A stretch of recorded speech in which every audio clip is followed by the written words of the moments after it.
Cup. All right, guys, welcome into Magnetic Manifestation. Tonight, in this series, we are going to treat tonight as a review.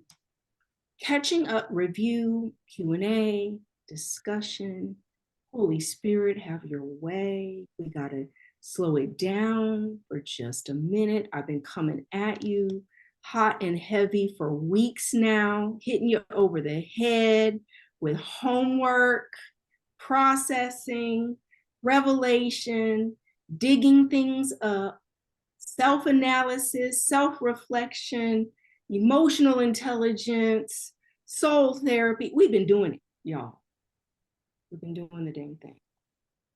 But we also have to be able to, and I know our Saturday mornings are very flowy and we're very, but tonight, I want to take a moment to recognize that this ish is hard.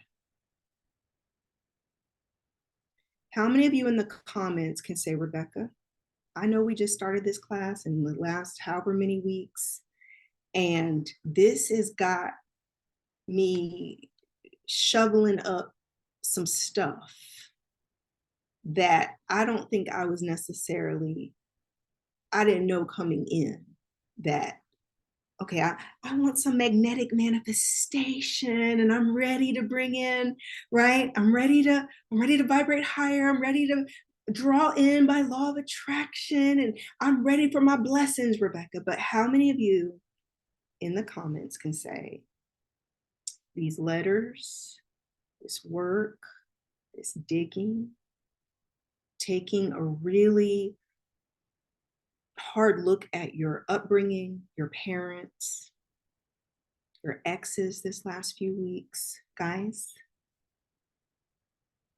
In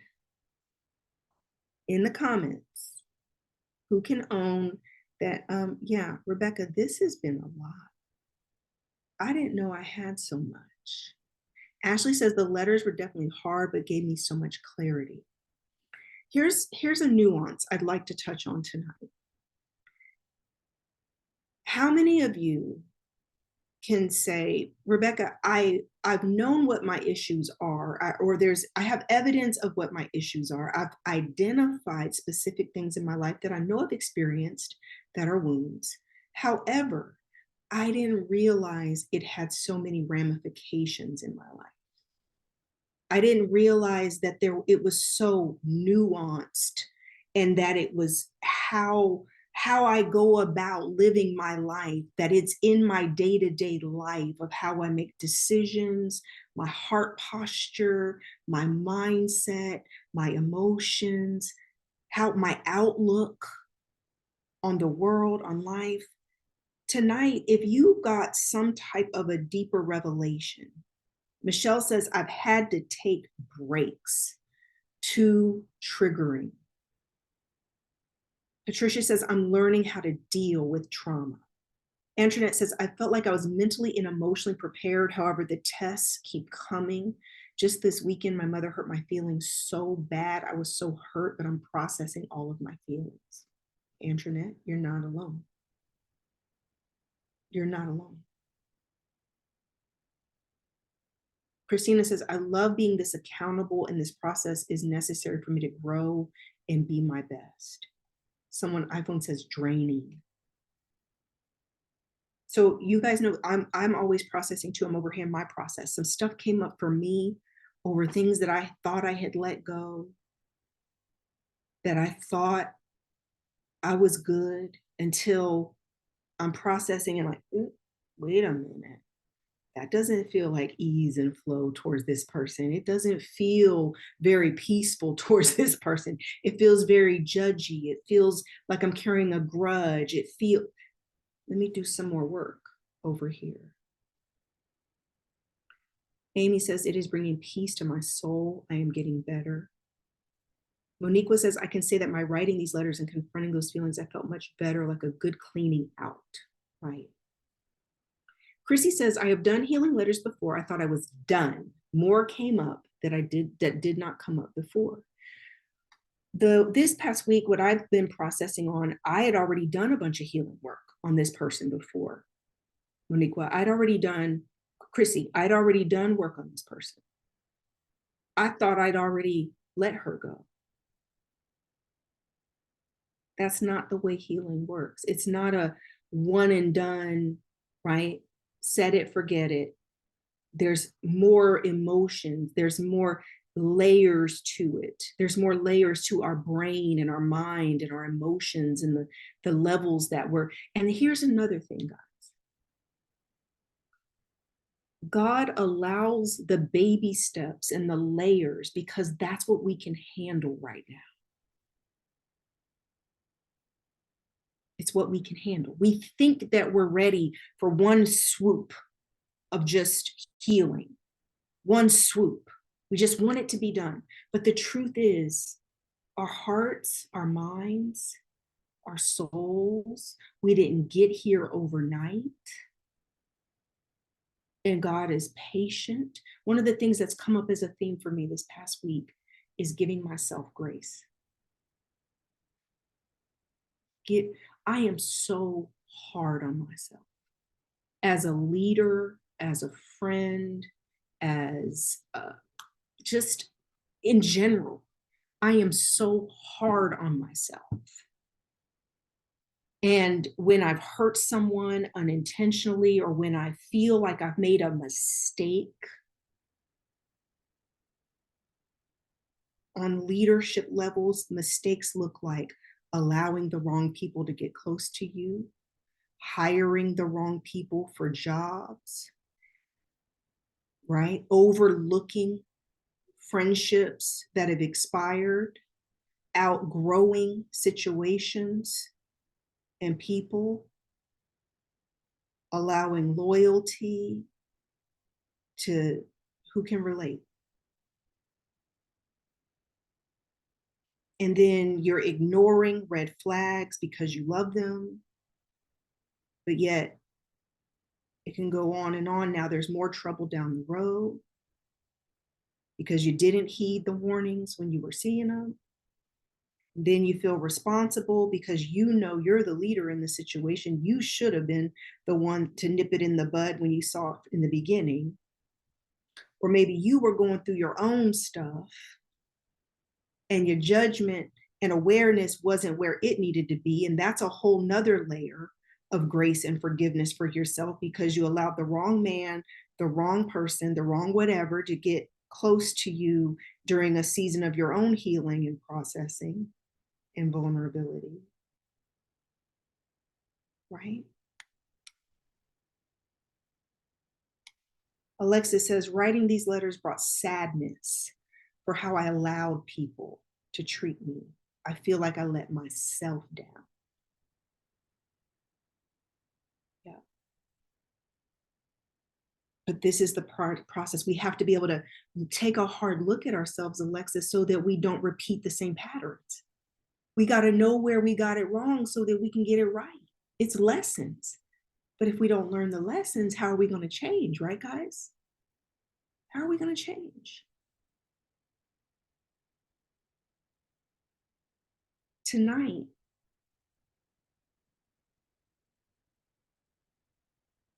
I think that it's so important that we hold grace for ourselves, grace and space for ourselves. Who can raise their hand or in the chat say, you're not where you used to be, but you're also not where you want to be. You're not where you used to be, but you're not where you want to be. And with it comes grief over releasing what was and embracing a promise of a future that's not here yet. And I call it the messy middle. The messy middle. Grieving the relationships that you thought were lifetime connections, grieving who you thought people should be or were in your life, grieving versions of yourself in previous iterations and chapters where you thought you knew yourself so well, or you thought you had it figured out. I can raise my hand. One of my deepest struggles is reaching what I consider goals, achievements, purpose, success, only to discover that that wasn't it.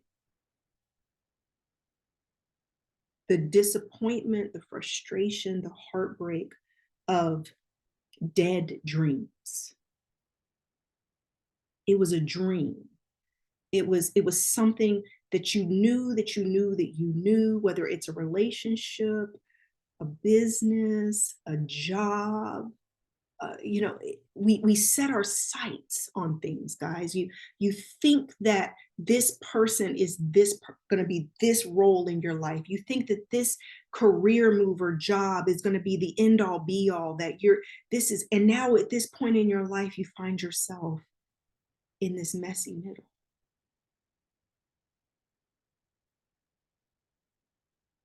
Michelle said, grief mingled with a bright spark of hope. Antoinette says, I carry so much anticipatory grief, expecting grief, waiting for more grief. I experienced that, relates so much to that, Antoinette, with death. Having so much death in my family passing away, the family I have left, the fear of the people I still have passing.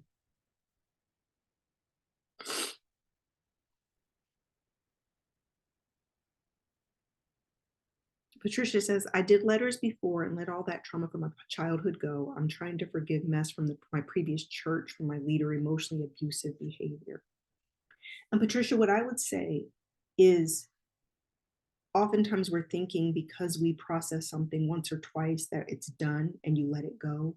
But something that's hurt us really bad, it's not that simple. It's not that simple, guys. And so where we're at right now, being able to process the grief, being able to let the emotions roll through you, and there's no wrong emotions. Sadness, anger, disappointment, frustration.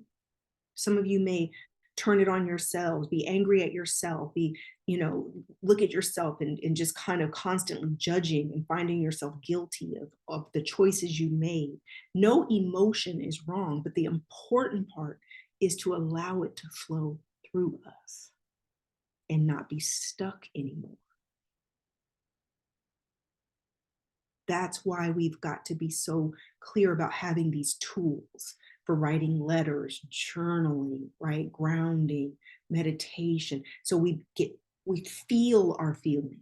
Where the problems come in is when we don't allow ourselves to feel our feelings, sit with the feelings and let them pass.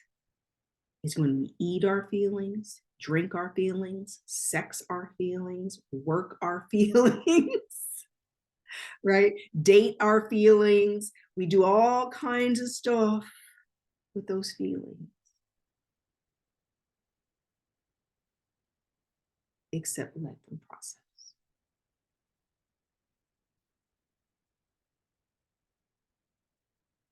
Who here is struggling with letting someone go? In these weeks of exercise with parents and exes, this first phase of this, who's struggling?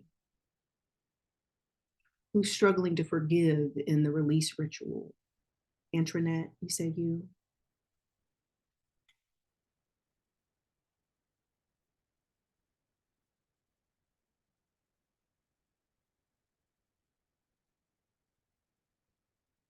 Antoinette, can you hear me? I can now. I'm sorry. I was popping in and out. I think my internet was messing up. I didn't hear what you said prior to that. Who are you struggling with letting go? Where are you struggling? My mom, she's not dead, but it's just been a rocky relationship, and also very toxic relationship with my son's dad. And are you guys still together? You and your son's No, family? ma'am. It's been a decade. It's been a decade, but and it's not so much the relationship. I've healed from that. It's the fact that he is not in my son's life. You know, we live in the same town. He has a huge family, and so I just have a lot of hurt and resentment because, as I said, I'm not a bitter baby mom. I was never the type to, act crazy and do all the things. So it's just really hurtful because I can't figure out what I've done in my life to continue experiencing abandon and rejection. And then I feel like to pass that to my son, and my daughter's dad too. But I just feel more so, that he's 16, so it affects him. So I've been really struggling with coming to thinking I forgave him, but I hadn't really. And when it comes to your mom, you said she's still here, but it's so rocky. Yeah, it's just been very toxic. I experienced some abuse in my childhood from her nephew, and it was just kind of covered up, and I always knew something happened. But long story short, it came out a couple years ago. And because of that, I just feel like the mother-daughter relationship is so fragile in the Black community. I know everybody experiences things, but, just a lot of guilt or shame or um, sometimes she called the police on me one time when I was a teenager.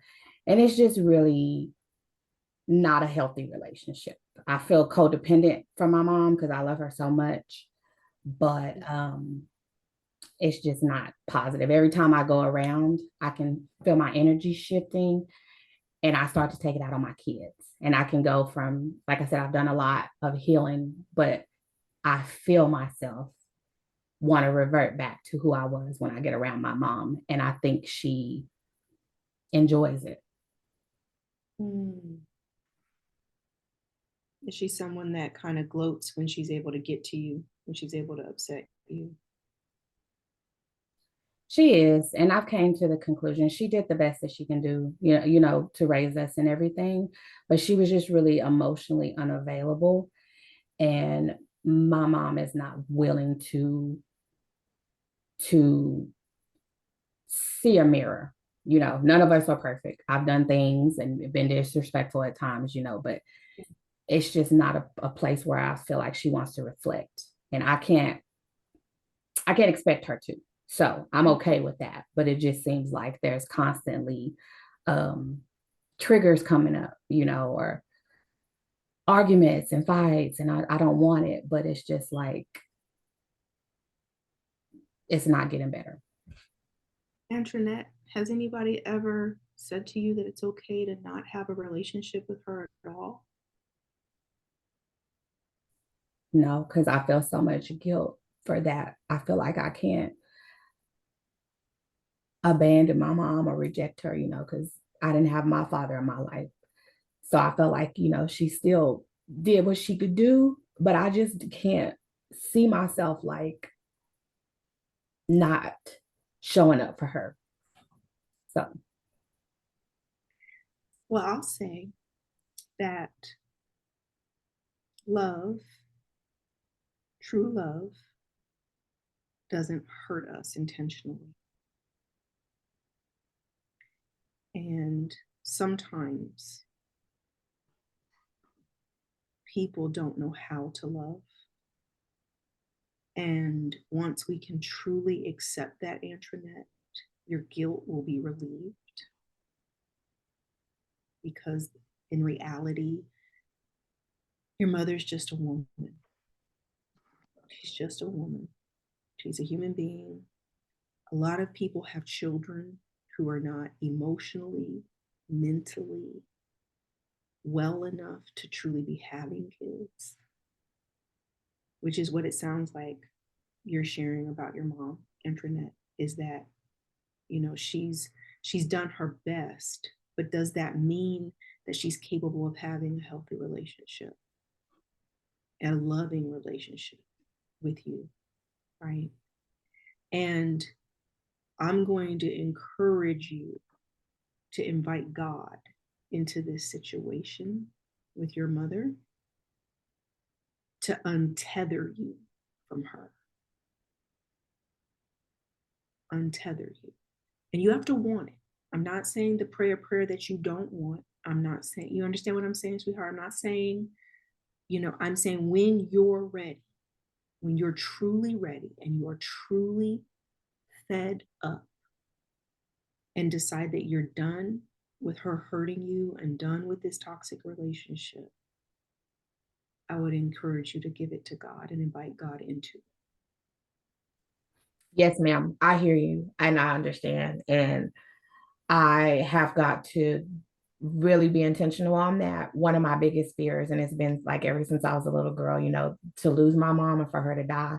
So I think I'm holding on to that, as I said earlier, like anticipatory grief. Like I never wanted her to leave this earth and us to have not a healthy relationship. But like you said, I can't force that relationship, and it's slowly breaking me down in the end. So You want to know what I just heard in the spirit about your mom? Your mother is mentally ill.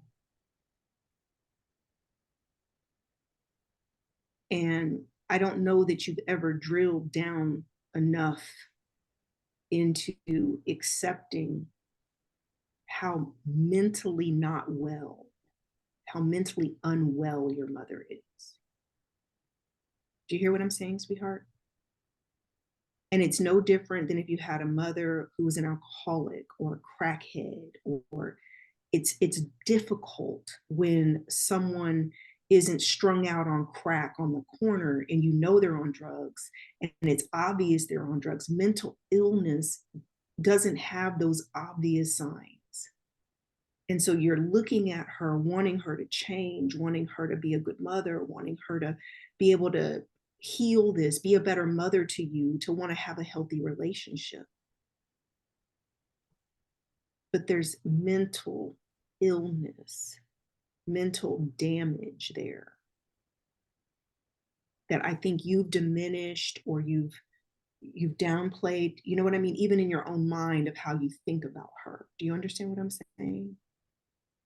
So you're still thinking like if she was a normal, healthy person, she could want to do better. She could want to heal this relationship. She could want to step up to be a better mother and have a better relationship with you. But you're discounting the fact that she's got mental illness at play.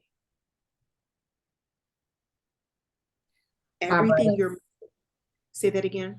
Oh no, I'm sorry. I have a twin brother, and he said that a while ago because the relationship with him is rocky as well. And I didn't want to receive it because, like she always paid the bills. She always fed us, But now that I'm processing, I hear you. Yeah.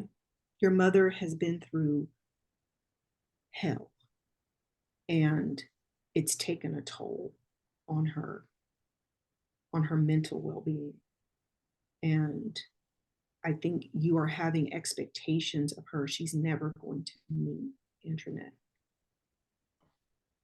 She can't meet, barring a miracle from God healing her mind. And until you accept the reality of what it is, you won't be able to deal differently. You know what I'm saying? Be able to navigate differently. So just something to think about, okay? Thank you. You're welcome. Me says, when I was able to see this in my mother, I felt so much better. I actually feel sorry for her. And this is part of grief and acceptance and making peace, because a big part of it, guys, is accepting who people are, not who you want them to be, not the idealistic fantasy in your mind of who you created them in your mind to be. This goes for parents and exes. We fantasize. Our brain is just constantly creating ideas of who we want people to be in our lives. And it's not always, it's hardly ever based on reality. Hardly ever. Yeah, Denise says, struggling when you miss your best friend. My mother. Who else says they're having a hard time letting go? Chrissy says, I had to cut my toxic father off for myself and my son. It's so hard. Tracy says, I am. Me. Anybody else want to share specifically what they're struggling with, being difficult about letting go? What's making it hard? What's making it hard? Hi, Jody. Can you hear me? I can hear you. Welcome Hello, in. It's your first time. Thank you so much for allowing us this space. I'm struggling definitely. I have a 38-year-old son, grown adult son, who I raised as a single mom. And over the last year and a half, he has chosen to block me, remove me from his life. And I don't even have a clear understanding. I have basic understanding, and ultimately it probably stems from a strained relationship with his dad, which we've been divorced for now the length of his life, almost 40 years. But his dad is bitter and an antagonistic father who created a barrier basically between he and I. And so there's a part of me that has to let go, but then as a mother, I'll never let go. And I struggle with trying to find the balance of that. I haven't reached out or knocked on his door in this year and a half, and I just don't know really how to do it. And without God, I would never have made it this far. Yeah.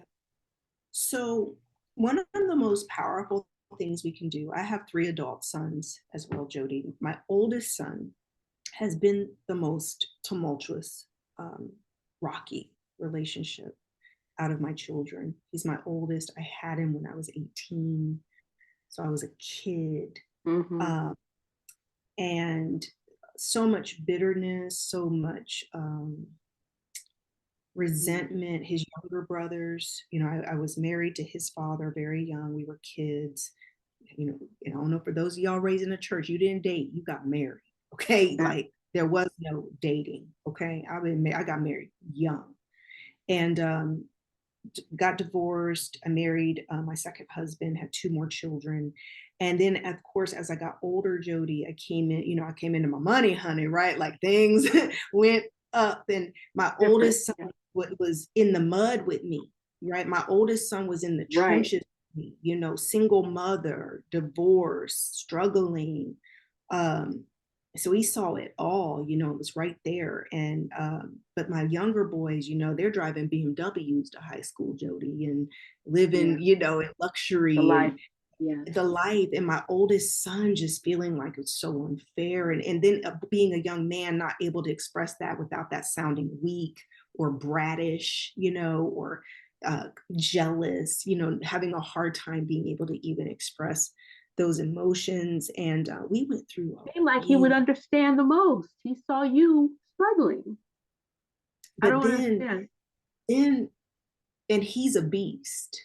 My son was making 6 figures at 25, bought his first house at 26. Like owns a business on the side of a tech job. Like when I say my oldest son is killing it. And one day we had a conversation. I said, do you realize that the grit and the mindset and the ambition and the drive you have is because you went through what you went through? And so there's a resentment of the experiences that have created in him a strength and a determination. But for a while, and I'm going to say, Jody, for about 3 years,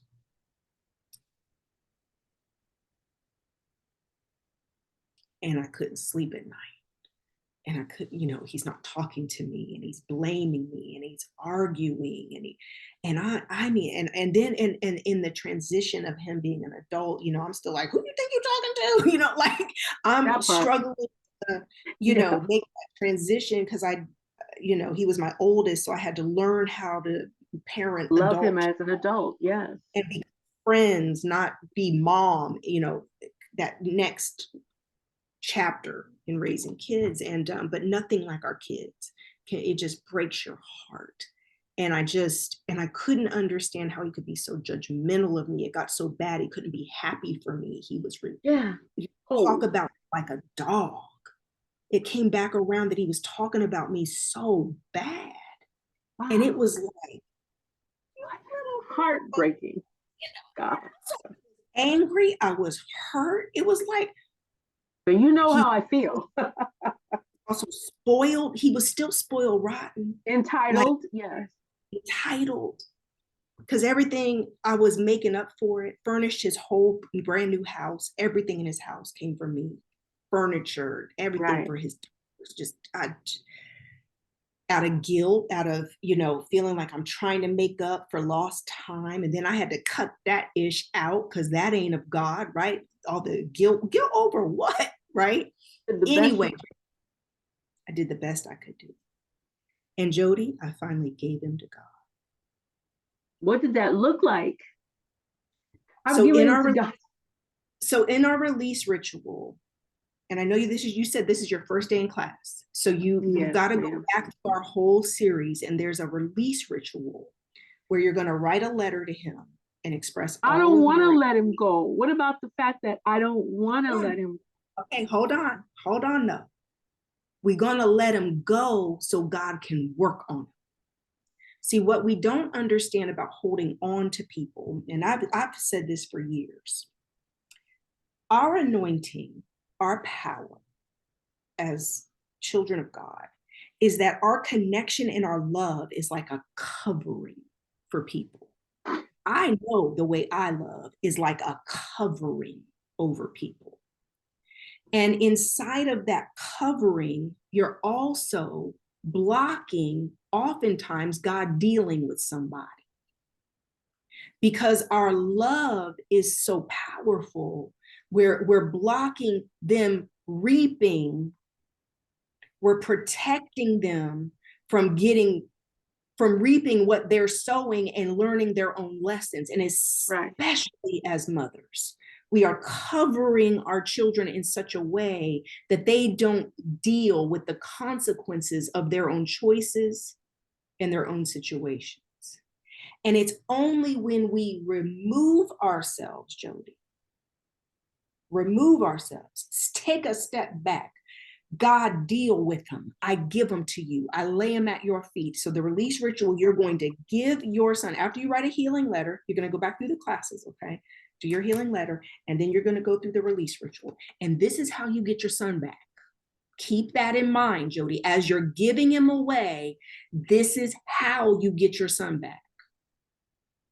Because God is love, and you got to let God work on his heart. You got to let God work on his mind. He got to reach the end of his rope. My therapist taught me a phrase. It's called graceful breaking.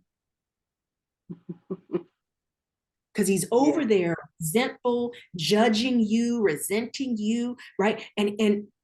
But doesn't God know how to humble us? Yes, he does. Doesn't God know how to yank our chain? I need my mom. Oh God. Or they find themselves in the exact situations they were judging you over. And let's see how you navigating this, son. Good luck, right? And I watched God work on my son. And he came around after 3 years. Thank you, God. We had some interactions, but it was rocky. But then God got hold of him, and he came back. And he didn't even call me or text me on my birthday, literally. I know it hurts, Jody. My only son, by the way, I only have one. Girl, listen. So now, and I know it's super hard because I'll tell my sons in a heartbeat, go ahead, act crazy if you want to. I got 2 more. Bye. And then they get so mad because I'll put it out there just like that. I don't play about these kids. They so spoiled. Anyway, thank you. Inside. Jody, give him to God. Let God work on him, and you be patient. You be patient. My son called me. This is my oldest boy again. He was just a couple weeks ago, and I've been praying for my son because his relationship with the mother of his children is very rocky. He's got a temper. He's in therapy. He's working through it. But I'm always praying for him because he doesn't listen. He's real hard-headed. He's real strong-willed, and he don't listen. And so I just have to pray and I pray. He called me a couple weeks ago and he's like, Mom, I heard God's voice for the first time. Wow. Talked to me and told me that I was arrogant and that I Wow. needed to humble myself. Wow. And that a true man covers and protects the people he loves. My And Lord. takes care of people. I have been so selfish. And he was grieving over how he had treated the mother of his girls in that relationship. Mm. And it was like, I'm in the bed like. That's amazing. God let you see that, experience that. That's awesome. Right. I needed to hear that. Thank you so much. And Woo, I never knew you even had all that. Let God be God. God said to me today, because as I was grieving this relationship I was telling you guys about that I'm processing more, I felt like guilty and I hurt her and I love her, but I had to let her go. And it's just all this swirl of emotions. And God said, you are not God. It is not you can't heal her. You can't fix it. So all this guilt, right? It is a lot. We can't fix it. We have to Too much allow to bear. God. We cannot bear it. We were not made to bear that. We cannot bear it. Mm-mm. Exactly. We got to let go. We got to let go. Let go and let God. It's one of the most powerful things we can do. And let go means I can't reach out. I can't try to call him. I have to act like he's not breathing. Just when he crosses your mind, pray for him. When you pick him back up, lay him back down. Because you know how you're going to pick it back up. Your heart's going to pick it. Oh, my baby. Oh, and lay him back down. Pick him back up, lay him back down. I love that. Surrender him to God. Completely. Yes. Completely. Thank you, Lord. Woo, that's heavy. Thank you so much, my love. All right. You're welcome. Make sure you go back and do your classes. I have to. Yes. You got to. Okay. Okay, somebody raised their hand and it went away. I was trying to get to you. You raised your hand. Who was that? Patricia, you raised your hand. And then Kim, I'm coming to you. Patricia. And I'm coming to you next, Kim. Hi. Hi. All right, love. What you struggling with?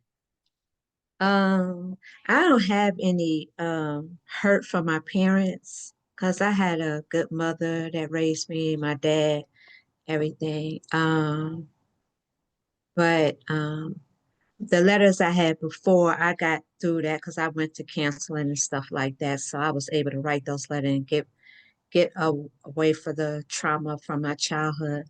But I recently got traumatized at my church. So I had been a member and my pastor passed away because I had been there a member like 20 some years. My pastor passed away, then we got a new pastor. So and you know when you in a church, most of the churches are predominantly single women and they brought in a single man. And my bishop was married and everything. So there was a lot of jealousy and stuff going on, and I was being emotionally abused by my leader there. So it just gotten so bad to the point I just left the church. And it seemed like I was being attacked a lot from him through his messages. So I decided to leave. So I'm trying to forgive and stop thinking about the stuff he said through his messages and stuff like that. So that's what I'm dealing with. I've been gone for about 2 years, well, maybe a year or so, almost 2 years. But I've been praying about it and I wrote the letter trying to forgive the leaders there because I just don't understand how people that's supposed to be of God, they see that members been there for so long be mentally abused. So that's what I've been dealing with. Well, Patricia, you know I'm going to be blunt. Okay. A lot of people that come in the name of God are not really of God, Patricia. And we put people on pedestals. A lot of people, I'm not saying all, I'm not even going to give a percentage because only it would take Holy Spirit to know what percentage of church leadership is narcissistic, abusive. However, I will say in my own experiences, being a PK, being raised in church organizations, being privy to large ministries and organizations, that it is a very predominant, what you're sharing is very pervasive in organized religion. That you're blessed if you have a pastor or church family that's very loving and kind and not controlling and not manipulative and not abusive. It sounds like you got a firsthand taste of that transition in leadership going into it with someone that was being manipulative and not loving and kind. And so all the things you can experience in the world, it's the same thing in church, but we just don't expect it to be in church, Patricia. We set these people up and think they have a higher calling. They're anointed. That's God chosen, right? They're so gifted. How could they be messy? How could they be abusive? But back again to having to accept that that's how he treated you and exactly what was going on. You know what I said to myself? I said, people in the church is no different from the people of the world. The only difference is they're in a pulpit doing it. They're doing the same thing in the people of the world. They still messy. So I was like, and it took me to realize. And sometimes, Patricia, I'll add this, sometimes worse, because if you're dealing with people in the world and they go to therapy and there's someone who's working on their personal development and they're trying to be a good person and they're trying to be healed, think about the narcissism, think about the elitism, think about the superiority complex that so much church leadership has, that they think that because they're gifted to preach or gifted to prophesy, that they are exempt from the personal development work that it takes to truly be a grounded, humble, happy, and healed person. So these people are secretly so jacked up, Patricia. They want no therapy, no help, secrets, repression, hiding, so much because it's not politically or church etiquette politically correct for the man of God to be going to therapy or getting help or even admitting that he has problems and struggles. So it's all just repressed. So church leadership, oftentimes, because they've got to they're the face of it and they got to act like they so have it together, like little baby Jesus, in essence, there's no room for healing. There's no room for development, right? And so it's so part of what you're sharing. I'm sure there's church hurt with so many women. It is. So much church hurt. And it's not really the church that hurts you, it's the people in the church. So exactly. So accepting that church is no different than anybody else or anyone. It's that we put the church on a pedestal and have higher expectations of those people. Not a whole lot different than what we were realizing about our parents, how your mother is supposed to be like this, fathers are supposed to be like this. It goes back to our mentality about our expectations of certain roles in our lives and accepting that that's not the way the world often works. It's accepting the reality versus the fantasy that we create. Yeah. So Patricia, right. do you know that you're beautiful? Yes. Yeah. Yes, ma'am. I know I'm And fine. right, you know you Not to fine. be, But part of the reason condescending or that anything like that, but no, yeah. baby, no, I need you to own it, because if we're gonna have real Yes. conversations, you got to be able to be real. You're Yeah. beautiful. And Thank that you. single man came up in there, and petty jealousies and backbiting. I'm not going to bash him or defend him either way. I'm just going to say that people are so messy, Patricia, that a lot of the time it's women who are being so messy and nasty. And you never know what they were saying to him. You never know what they were putting in his ear, thinking he was going to want to be with you. I've experienced it. They talk about pretty privilege. Let's talk about pretty pain. You can be pretty and ain't doing nothing to nobody. And people just come for you, attack you, right? Competing with you, and you don't even know that there's a race. And they're Yeah. competing with you. And it's But just the you way know what, Rebecca, I think the reason why I was so hurt by it, because I had a friend there for 20 something years, and she became jealous of me. And that's what really hurt it, because I didn't have no problems at that church until we got that new leader. And I mean, I've been there like 20 something years. You was a member there too. You know what church I'm talking about. oh, I don't. What church? It's a big church. Really? I was a member. Hmm. I ain't been a member at a church. You was a member there. Really?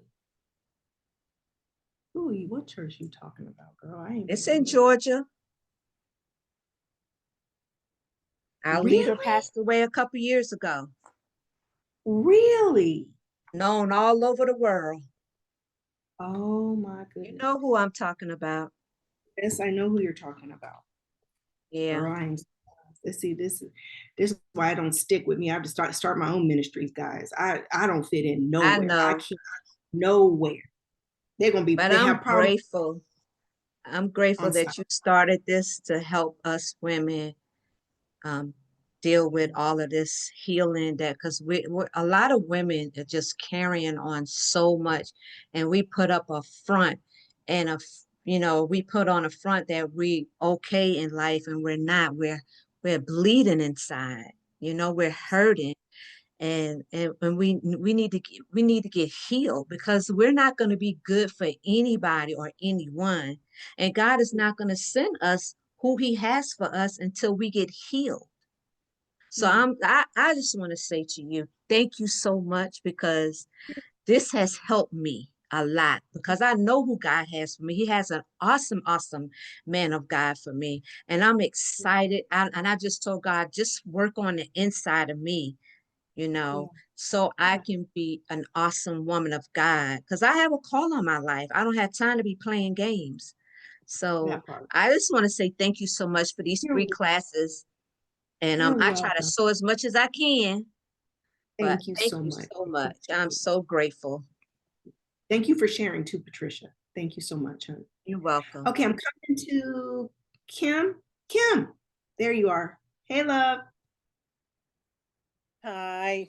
Hi, how are you? Good, how are you? Okay. My story's a little bit different. When I wrote my letters, to my parents, who are both dead. Okay. I lost my mother when I was 21, and she was a strict lady. Let me just say that. Okay. She taught me a lot. I learned a lot. But I think, I just feel like she left me with this responsibility. I became like the person to go to handle everything in my family. And I've been doing that for so many years. I'm going to tell you, for so many years. And I don't think anybody could come to help me as I take on other people's problems. And I think my mother, I kind of left me with that because she died when I was young. I had 2 younger brothers, and I had to step up, almost become mother to my 2 younger brothers. And my father was in the home too, but he was working. And They so have I a name for that, Kim. They have a word for that now. It's called parentification. Parentification. When children, young kids, take on a parental role, parentification is too much responsibility too soon, and you're not able to be a child. Yeah. So in psychology, they have a word for it now. Oh, I didn't know that. Thank you for sharing that with me. I just, but I took it on as a mantle, and I became it. I became the person that everybody comes to, everybody's mother, everybody's, you know what I mean? And it's been a burden for a long time. Because then it But becomes right part of now, I am in, your identity. Yeah, it becomes part of identity. It's no longer Yeah. like just a habit or a behavior. It's how you see yourself and how you will expect yourself It to is. show up. Others also expect it of you. It's not appreciated, it's just expected. It's just expected. And I feel that. I feel that. I really do. I feel that they, people come to me all the time. And, I used to say to my friends, I do so much for everybody. If something happened and I needed somebody, who would step up for me? I just, I don't know anybody who has this kind of uh, ability to just take on a problem of anybody's and see it through to the end, to wherever it ends. I don't know many people who would do that, but I would. I confess that I would. And I notice now that it's affected my relationship with people, with men, with other, it really has, because, I can be dating somebody and end up being their mother. They need this, they need that, they need this, they need that, help with the internet. Yeah. Hey, drop you off the car. I feel like a man sometimes, you know what I mean? It's learned behavior, Kim. Like my mother was a huge enabler, huge enabler. She just would take on everything. And I learned it from her, and I carried that into each of my marriages. And then I married Carrie, and he was just so different from my ex-husband. And I just thought, finally I've got a strong man. And all of a sudden in my marriage, I was starting to get the same exact results in my new marriage that I was getting in my old ones. And I'm like, now wait a minute. And it was like a light bulb went off, Kim, to where it was like, it's not the men, it's me. They're just adjusting to me. Yes. And I'm like, I don't want to do this anymore. If you are in a relationship, you finally meet somebody and you think, oh, this is a really strong guy. He can handle his own business. I don't have to come to his rescue. Yet and still, in small ways, you do. Suddenly, they just let you. It's an amazing. No, we train them. Yeah. We'll retrain them. You could take, it doesn't even matter how strong a man is, Kim. This is a reframe. We've got this narrative here, okay? It doesn't matter how strong a man is, Kim. They get around women like us and we will retrain them to fall back. Like, because we are so strong-willed. Ariana just said, parentified children and turn into adult people pleasers. So we're the quintessential strong women. I got it. I got it. I got it. I'll do it. I got it. I got it. I'll do it. I got it. I got it. And then over time, you do that enough. It doesn't matter who you're dealing with. They're like, oh, she's got it. And also because we do it with a smile on our face. We're doing it with a good spirit and a kind heart, to where it doesn't even seem like it's that big of a deal. So now they're like, I mean, she's got it. She does it with ease. She's not even struggling to do it. She doesn't mind. She likes it. Right. And then we turn around and we're resentful and not appreciated by even the people we thought were so different, but it's not a them problem. It's a us problem. I know. So I want you, here's your homework, Kim. I want you to go study enabling. I want you to put that in the Google search engine, and I want you to read on the psychological effects of being an enabler. It is like I had to really, for myself, once I landed on the fact that I was an enabler, and I realized that from analyzing my mother, like, where did I learn this? My mother. Okay, what is an enabler? What are the signs of an enabler? How you've got to be able to understand how absolutely detrimental it is to relationships. That last round of healing with my kids, I was an enabler with my kids. My middle son told the family therapist, he was like, well, you need to, be doing this and doing that. He's like, oh, my mom's rich. That's what he told the therapist. My mom's rich. My therapist was like, this young man is entitled. You're gonna have some problems. Like, the therapist was like, mind blown. Like, who says these things? And it's like, and I was like, everybody got cut off, Kim. When I say I got to the point where everybody got cut off, I was paying cash for college tuitions, buying new cars, paying rents. Everybody got cut off. And it was like, and all of a sudden, my boys' dads their dad had to start paying. I was up here paying for everything, and their father wasn't doing anything in college and everything. Enabling. There's this thing I read that said, enabling is doing for others what they should be doing for themselves. So if someone's capable of doing something and they need to be paying the consequences of their own choices. And anytime we're interrupting that natural universal law of reaping and sowing, someone's got to deal with the consequences of their own choices. That's true. That's so true. If we are blocking God in their relationship with God, we are blocking their relationship because they're not learning their own lessons. Yeah, And I even come to the point where even if somebody tries to help me with something, I don't think they did it right. You know what I mean? Can't even receive help. Somebody want to help you. It's not good enough. You're critiquing the help. Let me tell you something. Here's another great example of how it even affects this one employee for a couple years. She was working for 30 hours a week for a job that I never gave her the responsibilities to do because I was as well as me. She $20 an hour at 30 hours a week, 2 years, and wasn't hardly even because I literally give it to her because I didn't trust her. Right. Because I'm over here like, it happens. No, like, and then I started having her do stuff and she did it better than me, Kim. So there's trust issues. It's so hard to let go of the reins. You know what I mean? It's the hardest thing for me. I have tried. I tried. I was with you when you did like the soft woman thing, and I was trying to. I was just got in a relationship, and I was trying to,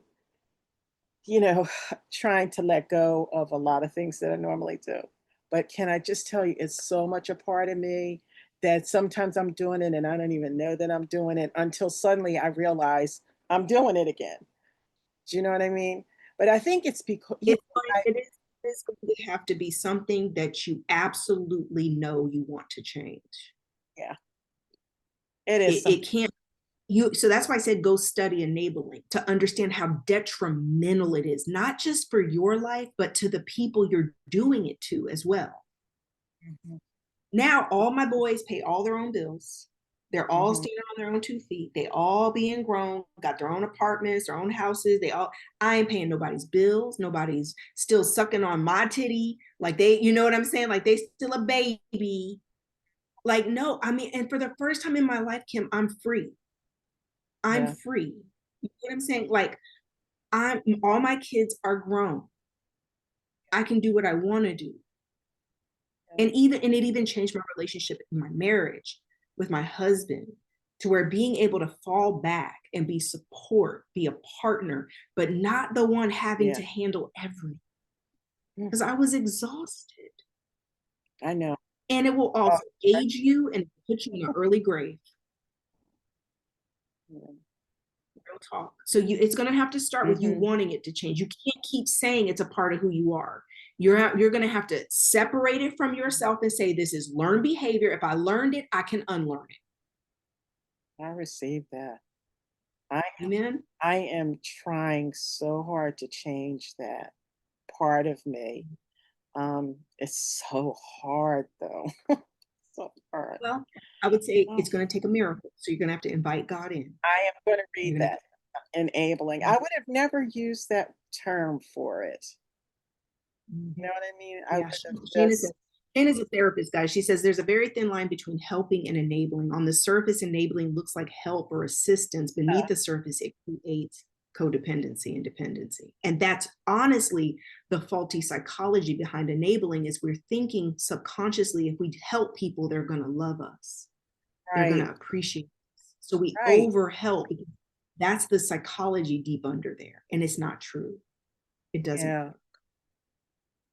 As a matter of fact, it actually gets the opposite effect. People don't love you and they don't respect you. Because people do resent you sometimes. If Yeah. you come in and handle a problem and finish it off and check it off, they kind of resent you for that sometimes. I have seen that. I know my kids did. Kim, thank you so much for sharing, hon. Thank you so much for your input tonight. We appreciate it. Thank you, Rebecca. All right, guys, listen. Tonight was review. For those of you who are still working on your healing letters and your release rituals and practicing your release ritual, keep going. Next week, we're going to be going into the next layer of people to let go of. All right, so stay tuned for next week's class. We've got another layer to go in and let go of people.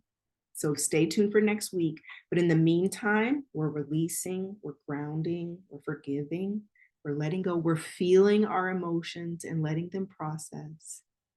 All right, let me pray before we get out of here. God, I thank you. I thank you for class. I thank you for this session. God, even now, I bind doubt. I bind fear. I bind resistance to change. God, we come against every fear, every doubt that this process is bringing us closer into the manifestation of our soul's desires. God, give us courage. We loose faith. We loose courage. God, we loose every strength that we need to process through, to feel our feelings and break the strongholds of coping, unhealthy coping that no longer serves us in this season as we're walking into thriving and destiny and abundance. I hear right now in the spirit that so many of you, your spiritual gifts and purpose is tied up in this healing work. It's not just about money or a man. It is about who you are and who God has called you to be. And this work is the process of loosing you into destiny, loosing your power, loosing you into greater purpose in your life. And even now, God, we will lean in to the greater calling. We thank you, God. Continue to be with us, bring comfort, rest this evening. Be with us as we navigate and continue to navigate this work. In your name we pray. Amen. All right, guys, blessings. I put the donation button up above, guys, for anybody who wants to make a donation. You guys, it's also inside of the emails where you want to do Cash App. Thank you for all your donations. Everybody partnering with this ministry as we're just brand new getting going. I appreciate all of you so much. Thank you for all of your support. I appreciate you. I'm praying for you and continue to pray for you. And I will see you guys Saturday morning for our morning reset and next Wednesday for our next class. All right, guys, blessings. Talk to you soon. Bye-bye.